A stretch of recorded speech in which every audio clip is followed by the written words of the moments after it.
Hello, I'm Marianne Mashiri, and this is Iran War Today, our daily briefing bringing you up to date with all you need to know on day 60 of the US-Israel war with Iran. Let's start with some of today's key developments. Energy giant BP has a huge rise in profits for the first 3 months of the year as the war sends fuel prices higher.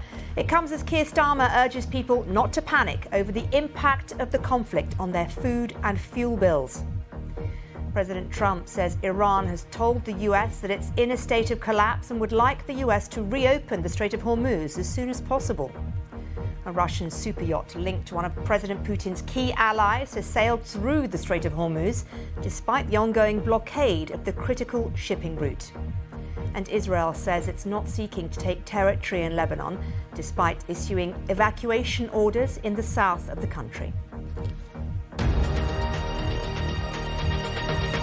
Let's start with more on that huge boost in profits for the UK energy giant BP. In its first results since the Iran war broke out, it's reported profits of $3.2 billion. That's £2.4 billion between January and March. Now that's way more than expected and double the amount this time last year. BP says the rise was largely driven by the surge in oil prices linked to the war. Campaigners accuse the group of profiting at the expense of households who've seen fuel prices rocket at the pumps. It all comes as Prime Minister Keir Starmer has urged people not to panic over the impact of the war on their food and fuel bills. The Prime Minister's been leading a meeting of the committee which has been set up to deal with the economic fallout from the conflict. Well, let's discuss this more with our business correspondent, Ben King. And Ben, lots of comments about how big the profits are, as we're all paying more at the pump. So talk us through these figures. That's right. Well, BP has made, as you say, £2.4 billion, $3.2 billion. And that's actually not necessarily directly down to the rise in the oil price. A lot of that profit comes from its trading division. The volatility, the changes, the rapid changes in the oil price have given its energy traders lots of opportunities to make money. That's one of the reasons why the profit's up. Also, the refining margin, the amount of money it makes when it takes crude oil and turns it into petrol and jet fuel, has gone up, and that's helped to boost profits too. The actual profits from oil production as such are flat this quarter. That's because it takes a little while. There's a time lag for those to feed through into its profits, and it might be higher next quarter. Inevitably, when this happens, there are calls for a windfall tax. People who are paying so much at the pumps think it's unjust that a company should be sitting there making such big profits. Megan O'Neill, the incoming chief executive of BP, has said that that would be a bad idea. She opposes that. But the Chancellor has pointed out, in fact, the UK does have a windfall tax on its that was brought in after the invasion of Ukraine. And so when oil prices go up, energy companies do pay more money on the domestic oil production. And meanwhile, Ben, the Prime Minister's urging all of us not to panic about those price rises because of the war. So what's the committee that he's been chairing all about? So this is a committee called the Middle East Response Committee. Merck, it unites senior ministers, Bank of England officials to consider contingencies in the case of this situation continuing for longer. The Chancellor has been there today, ministers for energy, transport and health. And they're looking at what happens if the situation continues. The Prime Minister has also been talking to journalists. And he said, well, I have to level with you. There is an impact from this. Obviously, anyone who's filled up a car in the past month or so will know that there's been an impact. And he says the best thing to do to solve that is to open the Strait of Hormuz. That's not in his gift, unfortunately. And he says that even if the Strait of Hormuz is opened, the impact doesn't stop then, because the disruption that this whole conflict has caused will carry on even after the Strait of Hormuz reopen, if they do. Ben, thank you. Well, President Trump says Iran has told the US that it's in a state of collapse and would like the US to reopen the Strait of Hormuz as soon as possible. Mr. Trump offered no evidence for his statement, but posted this on his Truth Social account.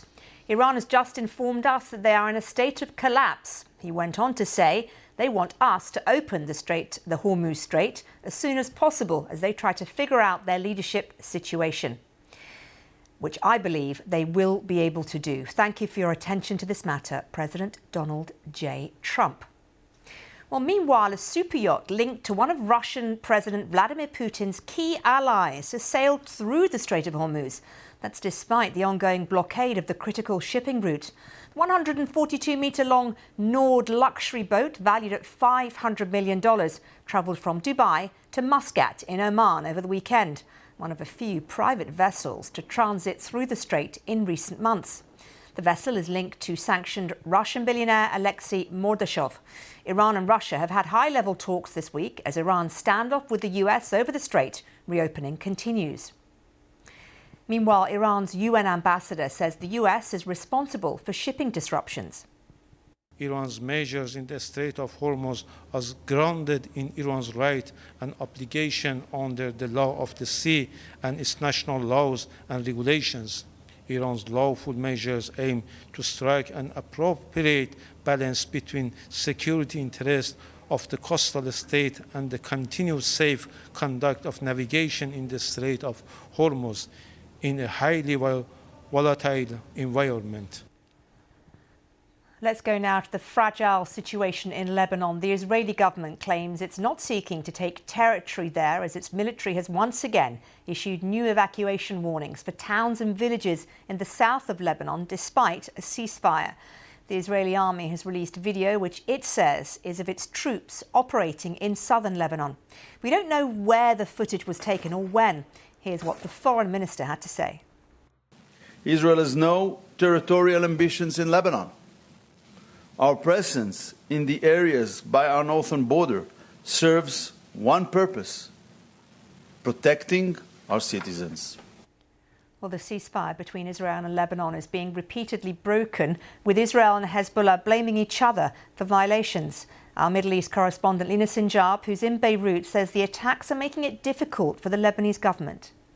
They're trying to negotiate a lasting ceasefire for the country. They're trying to find a way for the Israelis to pull out from the south of the country, where they have boots on the ground and they're now in control of almost 5 to 6 kilometers of the borderline. They've demolished all the border villages and towns. And this is also another issue the government is seeking, to have people be able to go back to their homes, even if they are like completely destroyed. And this whole tit for tat, this whole attack and escalation by the Israelis and Hezbollah's, position is really holding the country hostage into war, and no clear sign on when this is going to end. Well, finally, let's get a view from inside Iran. Our chief international correspondent, Lise Doucette, is reporting from the capital, Tehran, on condition that none of her material is used on the BBC's Persian service.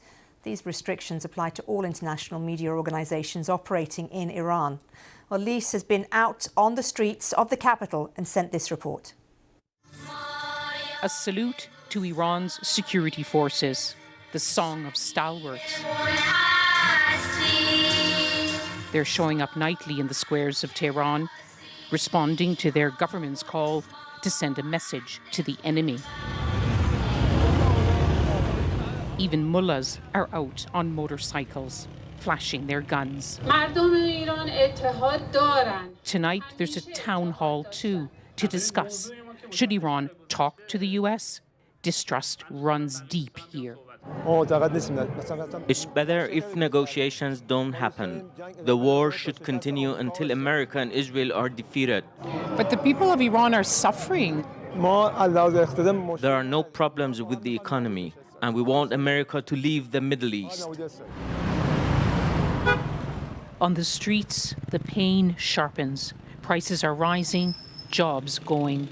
Iran's leaders insist they'll weather this. Many Iranians tell us they don't want to speak on camera. Security is visibly tighter now. Off camera, some tell us what they think. War can help to change the regime, okay? To regime change.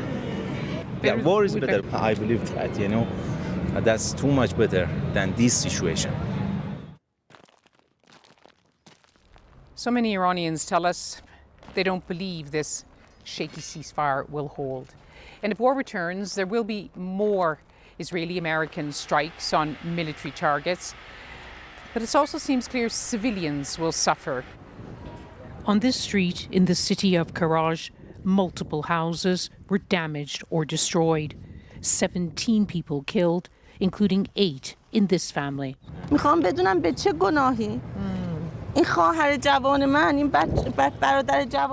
want to know what was their sin. What sins did my young brother, my father and my sister commit to be killed by 2 missiles? Look around this house. From the top to the bottom of the street. Do you see any military bases here? This is a residential area. It's hard for us to establish on one visit if there was a military target here. At Karaj's main cemetery, the faces of this war. In this row, top commanders, security personnel. In new graves nearby, mostly civilians. The family of 8 is buried here. Next to them, a family of 15, including 6 children. At the graveside, there's discussion about whether one of the men worked with the Islamic Revolutionary Guards. For now, lives are on hold. There's no war, but no peace either. No certainty about what comes next. Lise Doucette, BBC News, Tehran.